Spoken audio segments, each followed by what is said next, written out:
안녕하십니까. 뉴스데스크 강원입니다. 수도권으로 인구가 몰리면서 강릉과 동해도 30년 안에 사라질 수 있다는 전망이 처음 나왔습니다. 저출산이 계속되는 데다 특히 코로나19 여파로 지역 일자리가 급격하게 줄어들면서 젊은 층이 떠나고 있습니다. 홍한표 기자가 취재했습니다.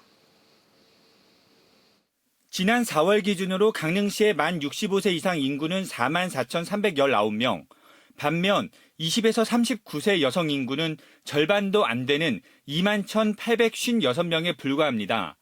젊은 여성 인구를 노인 인구로 나누면 0.493, 소멸 위험 진입 단계 기준인 0.5를 처음으로 밑돌았습니다. 동해시 역시 20, 30대 젊은 여성 인구를 노인 인구로 나누면 0.469, 역시 기준치 0.5를 밑돌며 처음으로 소멸 위험 지역에 포함됐습니다. 30년 뒤에는 행정구역이 없어질 수 있다는 전망이 나온 겁니다.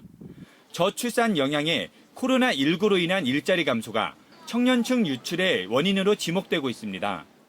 코로나19 이후로 전국적으로 일자리가 없지만 지방보다는 그래도 서울이나 수도권에서는 상대적으로 덜 나쁜 일자리도 있다고 생각해서 청년들이 이제 수도권으로 급격하게 유출을 하고 있는 현상이 발생하고 있고요. 실제로 지난 3, 4월 강원도를 빠져나간 인구는 1,267명으로 이 가운데 무려 98%인 1,240명이 수도권으로 향했습니다. 빠져나간 인구의 75%는 20대 청년층으로 나타났습니다. 청년 인구가 이렇게 지역에서 유출하게 되면 당연히 이제 지방 소멸 위험도 커지겠죠. 왜냐하면은 지역의 인구를 재생산할 수 있는 청년 인구도 유출되기 때문에 지방 소멸 위험이 커질 텐데요. 최근 군부대 철수 등으로 젊은 인구 감소 위협이 커지고 있는 양구군과 인제군도 새롭게 소멸 위험 단계에 진입했습니다. 강원도에서는 춘천과 원주, 속초시 등 3곳만 소멸 위험 지역에서 빠져 있습니다.